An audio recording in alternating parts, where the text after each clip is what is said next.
السلام علیکم دوستو ساتھیوں، میں ہوں سمیع ابراہیم اور آپ دیکھ رہے ہیں سمیع ابراہیم یوٹیوب چینل۔ جمعہ ہے اور ترک پریزیڈنٹ کا خطاب ختم ہوا ہے پاکستان کی پارلیمنٹ میں۔ بڑا زبردست خطاب ہے۔ میری اپنی پچھلی ویڈیو میں نے آپ کو بتایا ہے کہ بنیادی طور پر کس چیز کو ایکسپلور کرنے کی کوشش کر رہے ہیں عمران خان اور ٹرکی کے پریزیڈنٹ، اور ان کے دورے کا اصل مقصد کیا ہے، اور ان کی تقریر میں اس کی جھلک نظر آتی ہے۔ جو میں نے اپنی پچھلی ویڈیو میں ایک مسلم بلاگ کی بات کی ہے، اگر آپ طیب اردگان کی تقریر کو سنیں تو آپ کو پتہ چلتا ہے کہ وہ کس قدر متلاشی ہیں اس بلاگ کے، اور کس طرح وہ یہ سمجھتے ہیں کہ ایک مسلمان دوسرے مسلمان سے جدا نہیں، اور کس طرح ایک بھائی کو دوسرے بھائی کی مدد کرنی ہے، اور یہ جو باؤنڈریز ہیں یہ کوئی ہم کو ڈیوائیڈ نہیں کر سکتی۔ بڑی زبردست تقریر جو وہ سوچتے ہیں اس کی ریفلیکشن، اور اسی لیے میں نے یہ سوچا کہ میں آپ لوگوں کے ساتھ شیئر کروں۔ گاڑی میں آواز کا مسئلہ بھی ہوتا ہے، تھوڑا کیمرہ بھی شیک کر رہا ہوتا ہے، لیکن باتیں بہت اہم ہیں، اور یہ چیلنجز اتنے بڑے شدید ہیں کہ آپ کے ساتھ شیئر کرنا بہت ضروری تھا۔ طیب اردگان جب پہنچے پارلیمنٹ تو بڑا پرتپاک ان کا استقبال صدر عارف علوی نے کیا۔ پاکستانی فوج کے جو تینوں جو چیفز ہیں سروسز وہ موجود تھے وہاں پہ، اپوزیشن جماعتیں بھی موجود تھیں، یہ بہت اچھا جسچر ہے، ہونا چاہیے تھا۔ پرائم منسٹر موجود تھے، اور جس وقت گئے وہاں سے سینٹ چیئرمین بھی تھے۔ جس وقت طیب اردگان گئے بڑا ان کا تالیوں سے استقبال ہوا بہت زیادہ، اور پھر جو طیب اردگان نے اپنی جب تقریر کی تو ایک پن ڈراپ سائلنس تھی، اور ایک بڑا سٹیٹسمین بات کر رہا تھا، اور جو انہوں نے گفتگو کی پاکستانیوں کے دل جیت لیے انہوں نے، اور ایسی بات کہی انہوں نے جو پاکستانی میڈیا جس کو اگنور کرتا ہے، پاکستانی میڈیا جس کو ہائی لائٹ نہیں کرتا۔ اب جو طیب اردگان ہیں وہ پاکستانی میڈیا تو نہیں پڑھتے، نہ اپوزیشن کی تقریریں پڑھتے ہیں، نہ وہ جو ہمارے سو کالڈ انٹلیکچوئلز ہیں، لفافے ہیں جو پھٹ رہے ہیں اور جو ہر چیز کی خرابی کا ذمہ دار عمران خان کو ٹھہراتے ہیں، وہ تو طیب اردگان کو نہیں پتا ان کا۔ انہوں نے جو تقریر کی، جو ان کو نظر آ رہا تھا، انہوں نے وہ تقریر کی، اور میں اب آپ کو بتاتا ہوں انہوں نے کیا کہا۔ انہوں نے کہا کہ کشمیر، سب سے پہلے اس پر بات کرتے ہیں، کشمیر آپ کے لیے جیسا ہے ویسا ہی مسئلہ وہ ہمارے لیے ہے۔ کشمیر کے اندر جو ظلم و ستم ہو رہا ہے، کشمیر کے اندر جو بربریت ہے، اس کا حل چاہیے فوری طور پر۔ یہ مسئلہ جو ہے اس کا حل ہونا بہت ضروری ہے، اور یہ مذاکرات کے لیے اس کا حل ہونا بہت ضروری ہے، اور کشمیر جو آپ کے لیے ہے وہ ہمارے لیے، یعنی جو پاکستان کا موقف ہے کشمیر پر کہ اقوام متحدہ کی قراردادوں کے مطابق اس کا حل ہونا چاہیے، اور کشمیری عوام کو استصواب رائے کا حق ملنا چاہیے کہ وہ اپنے مستقبل کا فیصلہ کر سکیں۔ اس پوزیشن کو ٹوٹلی مکمل طور پر طیب اردگان نے اس کو اڈاپٹ کیا۔ جو کشمیر کی حیثیت آپ کے لیے ہے وہی کشمیر کی حیثیت ہمارے لیے ہے۔ جو کشمیر کے بارے میں آپ سوچتے ہیں وہی کشمیر کے بارے میں ہم سوچتے ہیں۔ یہ ہے طیب اردگان کا بیان کشمیر کے حوالے سے۔ اور وہ جو ایک بحث چھڑ گئی تھی کہ کوالالمپور کیونکہ نہیں گئے پرائم منسٹر، بڑا نقصان ہو گیا، ٹرکی پاکستان سے دور ہو گیا، ملیشیا پاکستان سے دور ہو گیا، اور یہ عمران خان کو یہ نہیں کرنا چاہیے تھا۔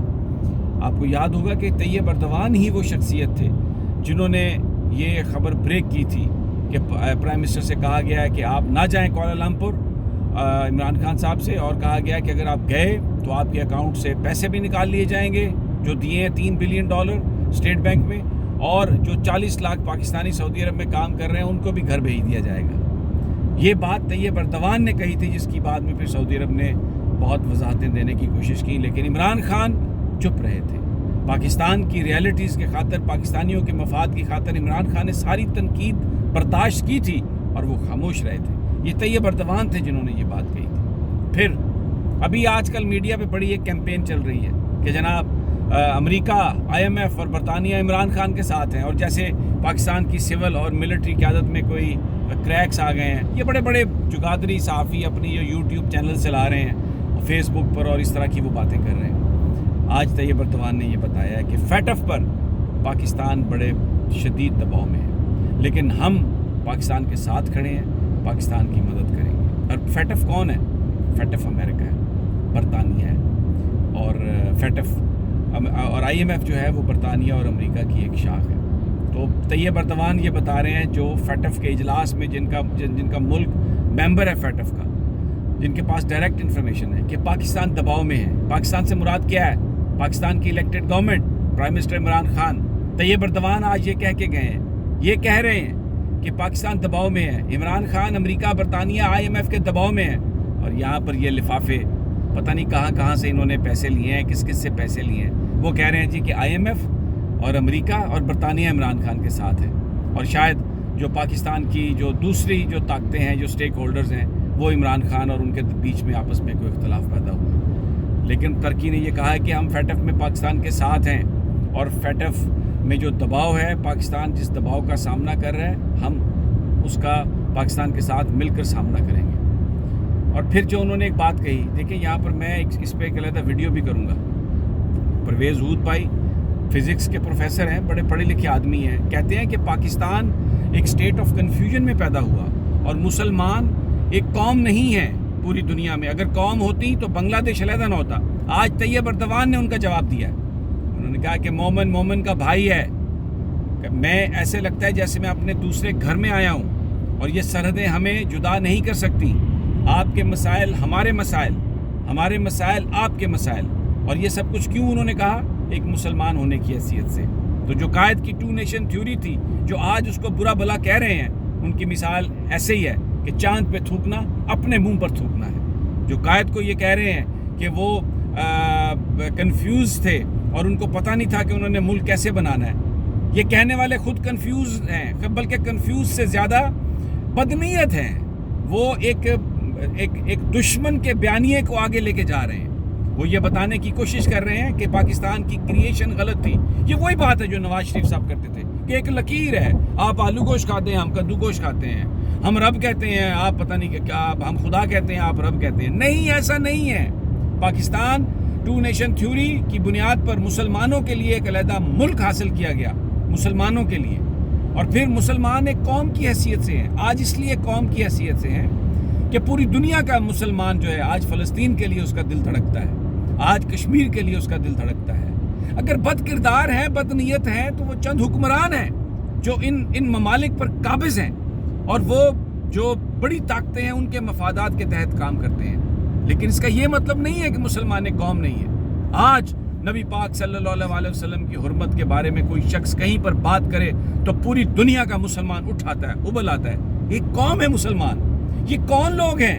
ویسٹ کے نمائندے، یہ چھوٹے چھوٹے ذہنوں والے لوگ جو چند کتابیں پڑھ کے اپنے آپ کو دعویٰ کرتے ہیں کہ ہم بڑے انٹلیکچوئلز ہیں. وہ مسلمانوں اسلام کے بارے میں وہ یہ کہہ رہے ہیں کہ یہ ایک قوم نہیں ہے. مسلمان ایک قوم ہے. اور آج طیب اردوان نے یہ کہا کہ مومن کا بھائی ہے، یہ سرحدیں ہمیں جدا نہیں کر سکتی، ہم سب ایک ہیں.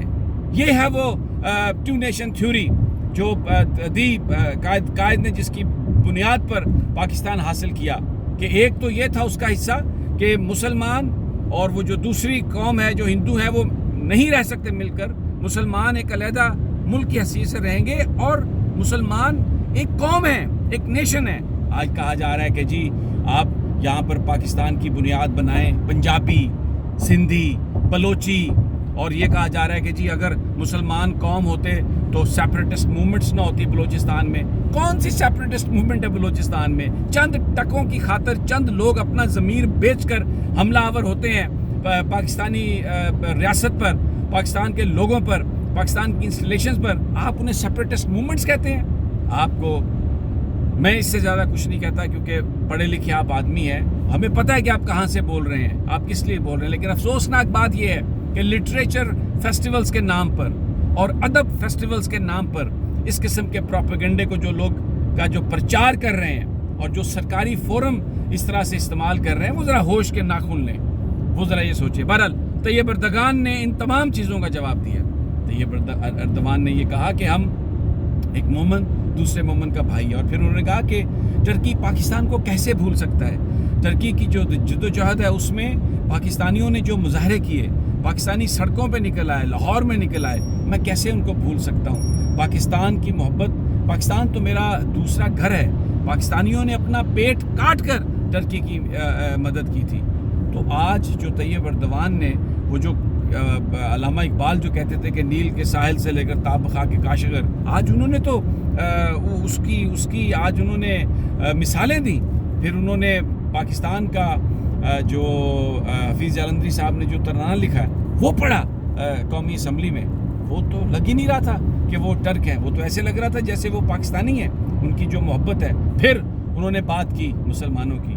فلسطین میں جو ابھی ٹرمپ کا منصوبہ ہے، انہوں نے کہا کہ یہ منصوبہ تباہی کا منصوبہ ہے، یہ امن کا منصوبہ نہیں، یہ فلسطین پر قبضے کا منصوبہ ہے، اور ہم اس کو ایکسیپٹ نہیں کریں گے، ہم اس کو ریجیکٹ کریں گے.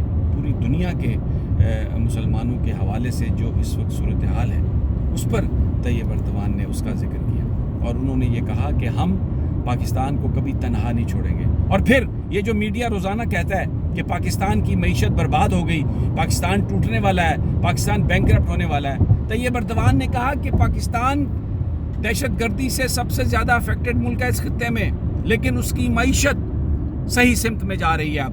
اب وہ ترقی کی منازل طے کرتا ہوا جا رہا ہے. وہ تو پاکستان کے کالم نگاروں کو نہیں پڑھتے، وہ تو خواجہ آصف اور احسن اقبال جو پروفیسر ہیں ان کی باتیں نہیں سنتے، وہ جو پیپلز پارٹی کے رہنما روزانہ تقریریں کرتے ہیں. طیب اردوان نے یہ بتایا آج کہ پاکستان ترقی کے راستے پر ہے، دہشت گردی سے متاثر ہے یہ ملک، بہت زیادہ نقصان ہوا، لیکن اب جو پالیسیاں حکومت کی وہ ترقی کی جانب گامزن ہیں، معیشت کی اسٹیبلٹی کی جانب گامزن ہیں.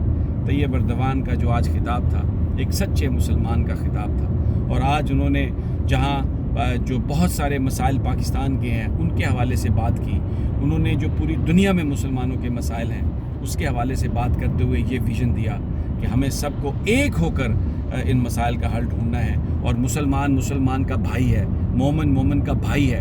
یہ جو سرحدیں ہیں، یہ جو باؤنڈریز ہیں، یہ مسلمان قوم کو نہ جدا کر سکتی ہیں نہ ڈیوائیڈ کر سکتی ہیں. یہ آج طیب اردوان کا پیغام تھا. اور میں نے اپنی پچھلی ویڈیو میں دوستوں ساتھیوں آپ کو بتایا کہ پرائم منسٹر عمران خان اور طیب اردوان کیا کوششیں کر رہے ہیں، ان کا اصل ایجنڈا کیا ہے. آپ میری وہ پچھلی ویڈیو دیکھیں، آپ کو پتہ چلے گا. آنے والے دنوں میں چیزیں جس طریقے سے انفولڈ ہوں گی تو آپ دیکھیں گے کہ وہ جو ایک خواب تھا مسلمانوں کا کہ مسلمانوں کی آواز بھی ایسے ہو کہ مغرب اس کو سنے، اور 1.5 ارب سے زیادہ مسلمان جو دنیا کے انتہائی جن میں امیر ممالک بھی شامل ہیں، وہ اگر یک زبان ہو کر مغرب سے بات کریں گے تو کس طرح ممکن ہے کہ مغرب ان کی اس بات کو نہیں سنے گا. بہرحال ابھی طیب اردوان ادھر ہی ہیں، اور مزید جو ان کی گفتگو اور مزید جو باتیں ہیں وہ میں اگلی ویڈیوز میں انشاءاللہ آپ کے ساتھ شیئر کروں گا. اجازت دیجیے، اللہ نگہبان.